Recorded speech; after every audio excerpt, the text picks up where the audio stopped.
প্রিয় চাকরি প্রার্থী ভাই বোনেরা, আসসালামু আলাইকুম। আপনারা যারা প্রাথমিক বিদ্যালয়ের ভাইবা পরীক্ষা দিবেন তাদের জন্য একটা নির্দিষ্ট ড্রেস কোড থাকবে। ছেলে এবং মেয়েদের জন্য পরিপাটি এবং শালীন ড্রেস কোড হওয়া উচিত। তো চলুন শুরু করি। ছেলেদের জন্য কি ধরনের ড্রেস কোড হওয়া চাই? দেখেন, হালকা রঙের ফর্মাল শার্ট, সাদা, হালকা নীল বা ক্রিম কালারের হতে পারে। এরপর দেখেন ফর্মাল প্যান্ট, কালো, নেভি ব্লু অথবা ছাই কালারের আপনারা ফর্মাল প্যান্ট পরতে পারেন। অবশ্যই এই শার্ট এবং প্যান্ট পরিষ্কার ও পরিচ্ছন্ন থাকতে হবে।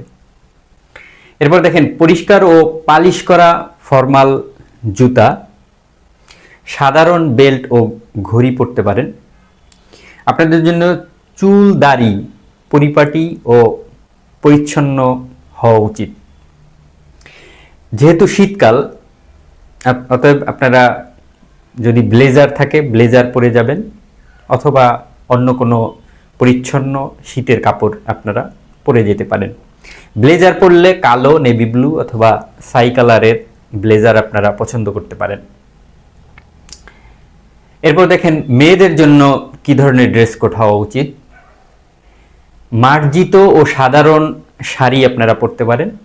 শাড়ির কালার অবশ্যই হালকা রং বা সিম্পল ডিজাইনের হওয়া উচিত।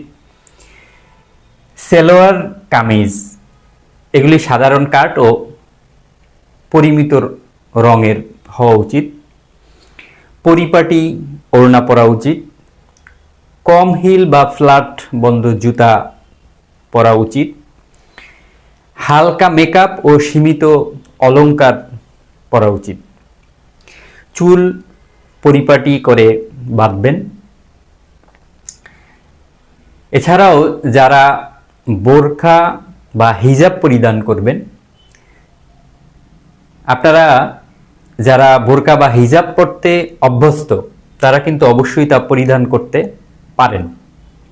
বোরকা বা হিজাব হওয়া উচিত পরিচ্ছন্ন, একরঙা ও সাধারণ ডিজাইনের। আপনাদের জন্য গুরুত্বপূর্ণ দুইটা পরামর্শ হচ্ছে যে পোশাকের পাশাপাশি আপনারা ভদ্র আচরণ, আত্মবিশ্বাস ও উপস্থাপন ভঙ্গি অত্যন্ত গুরুত্বপূর্ণ।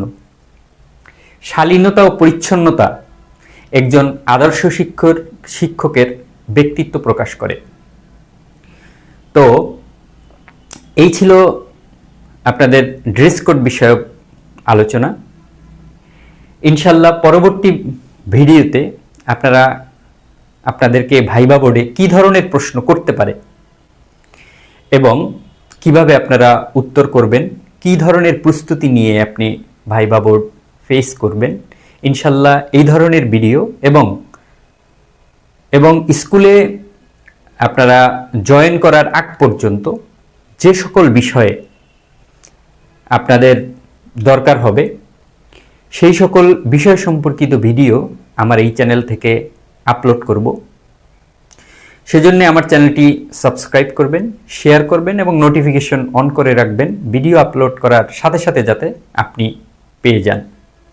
আরেকটি বিষয় হচ্ছে, আপনারা ভাইবা ফেস করার আগে পূর্ব মুহূর্তে আপনারা কিভাবে আপনারা পরীক্ষার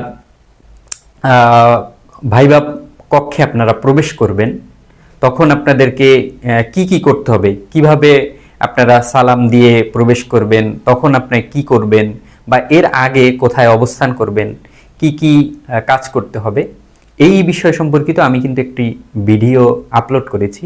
আমার চ্যানেলে আপনারা ভিজিট করলেই পাবেন।